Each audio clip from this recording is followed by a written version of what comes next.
ছাত্র আন্দোলনের মুখে গত ৫ আগস্ট দেশত্যাগ করেন সাবেক প্রধানমন্ত্রী শেখ হাসিনা। এরপর গত ৮ আগস্ট ক্ষমতায় এসেছে ডক্টর মোহাম্মদ ইউনূসের নেতৃত্বাধীন অন্তর্বর্তীকালীন সরকার। ক্ষমতার পালাবদলের পর ঢাকার সঙ্গে সম্পর্ক ঘনিষ্ঠ করার চেষ্টা চালাচ্ছে অনেক দেশ, বিশেষ করে প্রতিবেশী দেশগুলো। রবিবার ১৫ সেপ্টেম্বর একটি নিবন্ধন প্রকাশ করে পাকিস্তানের প্রভাবশালী গণমাধ্যম দ্য ডন। নিবন্ধনটি লিখেছেন আইজার আহমেদ চৌধুরী। তিনি দক্ষিণ এশিয়ার পরমাণু শক্তিধর দেশটির সাবেক পররাষ্ট্র সচিব এবং ইসলামাবাদের সানোবার ইনস্টিটিউটের চেয়ারম্যান। নিবন্ধনটিতে তিনি লেখেন, বাংলাদেশে ছাত্র জনতার ব্যাপক বিক্ষোভের মুখে প্রধানমন্ত্রীর পদ থেকে পদত্যাগ করে ভারতে পালিয়ে যান শেখ হাসিনা ওয়াজেদ। ঢাকা থেকে তার পালিয়ে যাওয়া প্রায় ১.৫ মাস হতে চলছে।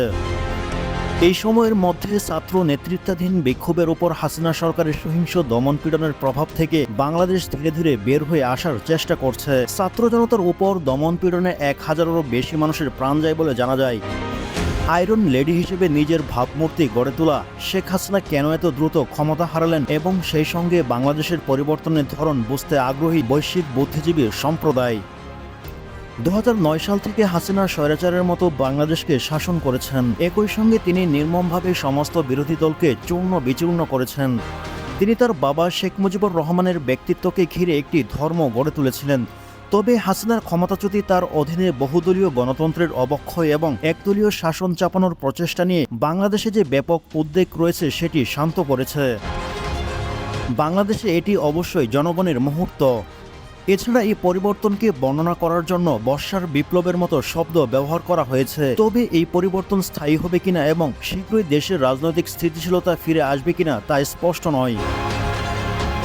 হাসিনার দল আওয়ামী লীগ যথেষ্ট চাপে পড়েছে, কিন্তু তারা প্রত্যাবর্তনের চেষ্টা করবে, সেটিও আবার এই যুক্তিতে যে তারা দেশের ধর্ম নিরপেক্ষ নীতির প্রতিনিধিত্ব করছে।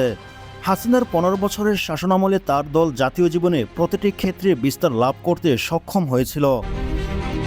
এছাড়া হাসিনার অধীনে বাংলাদেশ উল্লেখযোগ্য অর্থনৈতিক উন্নয়ন প্রত্যক্ষ করেছিল, যদিও সেই উন্নয়ন অন্তর্ভুক্তিমূলক ছিল না এবং বেকারত্ব ও মুদ্রাস্ফীতির পাশাপাশি বৈষম্য তীব্র হয়েছিল। পররাষ্ট্রনীতির ক্ষেত্রে হাসিনার ভারতীয় আধিপত্যের কাছে আত্মসমর্পণ করাকে বেছে নিয়েছিলেন এবং এটি ছিল স্বাধীনতাকামী বাংলাদেশিদের জন্য শ্বাসরুদ্ধকর। আপাতত বাংলাদেশে ভারত অনেক চাপে পড়ে যায়, তবে এটি স্পষ্ট যে তারা নিজেদের প্রভাব রক্ষার জন্য সর্বাত্মক চেষ্টা করবে। বাংলাদেশের সঙ্গে ৪,০০০ কিলোমিটার দীর্ঘ সীমান্ত এবং ভারতের উত্তর পূর্ব রাজ্যগুলোতে সক্রিয় বিদ্রোহের পরিপ্রেক্ষিতে বর্তমানে ভারতের গুরুত্বপূর্ণ স্বার্থ হল সীমান্ত নিরাপত্তা। যাই হোক, ভারতের নেতাদের জন্য তাৎক্ষণিক চ্যালেঞ্জ হলো কিভাবে তাদের দেশে তারা হাসিনার উপস্থিতি সামলাবেন। এদিকে যতদিন হাসিনা দিল্লিতে থাকবেন ততদিন ঢাকার সঙ্গে ভারতের সম্পর্কে উন্নতি হওয়ার সম্ভাবনা নেই। ২০১৩ সালে উভয় দেশ একটি প্রত্যাবর্তন চুক্তি স্বাক্ষর করেছিল, আর সেই চুক্তি বিবেচনায় নিয়ে বাংলাদেশের অনেকেই হাসিনাকে এবং সহযোগীদের বিরুদ্ধে দায়ের করা ৯০-টিরও বেশি ফৌজদারি মামলার বিচারের জন্য তাকে ফিরিয়ে আনার আহ্বান জানিয়েছেন। অন্যদিকে যে আখ্যান বা বয়ানটি বাংলাদেশ পরিবর্তন এনেছে, ভারত সেটি অপব্যাখ্যা বা কারসাজি করে নিজের কাজে লাগানোর চেষ্টা করছে। ভারতীয় গবেষক এবং দেশটির মিডিয়া এমন এক বর্ণনার দিকে অগ্রসর হচ্ছে যেখানে বলা হচ্ছে রাজনৈতিক এই পট পরিবর্তনের বাংলাদেশকে মুসলিম মৌলবাদের দিকে ধাবিত করবে এবং বাংলাদেশের হিন্দুদের ওপর হামলার ঘটনা ঘটছে। যদিও বিবিসির সংবাদ মাধ্যম অনুসারে হামলার এসব খবরের বেশিরভাগ ছিল গুজব। হাস্যকরভাবে ভারতের ধর্মীয় নিপীড়ন উদ্বেগজনক মাত্রায় বৃদ্ধি পেয়েছে। এছাড়া বাংলাদেশের এই পরিবর্তনে বিদেশি শক্তির সম্ভাব্য সম্পৃক্ততাকে মরিয়াভাবে তুলে ধরছে ভারত। যদিও বাংলাদেশের এই পরিবর্তন সম্পূর্ণ দেশীয় বলে মনে করা হচ্ছে, শেখ হাসিনার অত্যাচারের বিরুদ্ধে দাঁড়ানো ছাত্রদের আত্মত্যাগের মাধ্যমে যে পরিবর্তন এসেছে তাকে অসম্মান করাই মূল ভারতের উদ্দেশ্য। এদিকে অধ্যাপক ডক্টর মোহাম্মদ ইউনূসের নেতৃত্বাধীন অন্তর্বর্তীকালীন সরকার রাজনৈতিক পরিবেশ স্থিতিশীল করতে এবং অর্থনীতিকে পুনরুদ্ধার করতে সংগ্রাম করছেন। মূলত হাসিনার বিরুদ্ধে বিক্ষোভ শুরু হওয়ার আগে থেকেই অর্থনীতির অনেকটাই ধীরগতি হয়েছিল। এছাড়া কয়েক সপ্তাহব্যাপী বিক্ষোভের কারণে বাংলাদেশের পোশাক শিল্প বিশেষভাবে ক্ষতিগ্রস্ত হয়। সরকার অর্থনীতির পূর্ণ কৌশলকরণ এবং ন্যায়সঙ্গত ও টেকসই উন্নয়নের জন্য সম্পদ সংগ্রহের নামে একটি টাস্ক ফোর্স গঠন করছে। রাজনৈতিকভাবে এমন পরিস্থিতি নিরাময় প্রয়োজন।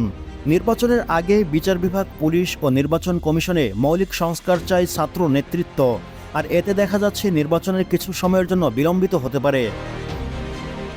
অন্যদিকে আঞ্চলিক পরিস্থিতির জন্য ডক্টর মোহাম্মদ ইউনূস স্যারকে পুনর্জীবিত করার প্রয়োজনীয়তার উপর জোর দিয়েছেন, যা ১৯৮৫ সালে ঢাকায় প্রতিষ্ঠিত হয়েছিল। তিনি চান বাংলাদেশ আসিয়ানের সদস্য হবে এবং তারপর সার্ক ও আসিয়ানের মধ্যে সেতুবন্ধন হিসেবে কাজ করবে। বাংলাদেশের এই পরিবর্তনে পাকিস্তানের প্রতিক্রিয়া কেমন হওয়া উচিত? পাকিস্তানিরা বাংলাদেশের জনগণের প্রতি শ্রদ্ধাশীল এবং তারা মনে করেন নিজেদের রাজনৈতিক ভাগ্য নির্ধারণের অধিকারকে তারা যেভাবে চান তাকে সেভাবে সম্মান করা উচিত। তবে যাই হোক, পাকিস্তান এ বাস্তবতা থেকে সন্তুষ্ট হতে পারে হাসিনা আর মিথ্যা দোষারোপ করতে পারবে না বা ৭১-এর দুঃখজনক ঘটনাকে নিয়ে কোনো কারসাজিও করতে পারবে না। এছাড়া পাকিস্তানের বিরুদ্ধে বিষাক্ত প্রপাগান্ডা এবার বন্ধ হতে পারে। এদিকে শেখ হাসিনার ক্ষমতাচ্যুতি পাকিস্তান ও বাংলাদেশের জন্য দ্বিপাক্ষিক সম্পর্ক পুনঃস্থাপনের সুবর্ণ সুযোগ এনে দিয়েছে। যাই হোক, পাকিস্তানের অবশ্যই বাস্তবসম্মত প্রত্যাশা থাকতে হবে যে নতুন অন্তর্বর্তীকালীন সরকার এমন সময়ে কি করতে পারে যখন তারা অভ্যন্তরীণভাবে বেশ কিছু বিষয় ঠিক করার চেষ্টা করছে। সম্প্রতি বাংলাদেশের পূর্বাঞ্চলে আঘাত হানা ভয়াবহ বন্যার মুখে বাংলাদেশের জনগণের সাথে একাত্মতা প্রকাশ করে পাকিস্তান ভালো কাজ করেছে। দুই দেশের জনগণের মধ্যে যোগাযোগ এবং যুব বিনিময়কে উৎসাহিত করতে পারে, যা হাসিনা বন্ধ করে দিয়েছিল। তাছাড়া বাস্তবসম্মত প্রত্যাশার সাথে সুনির্দিষ্ট গতিতে একে অপরের দিকে এগিয়ে যাওয়াই হবে উভয় দেশের জন্য উপযুক্ত।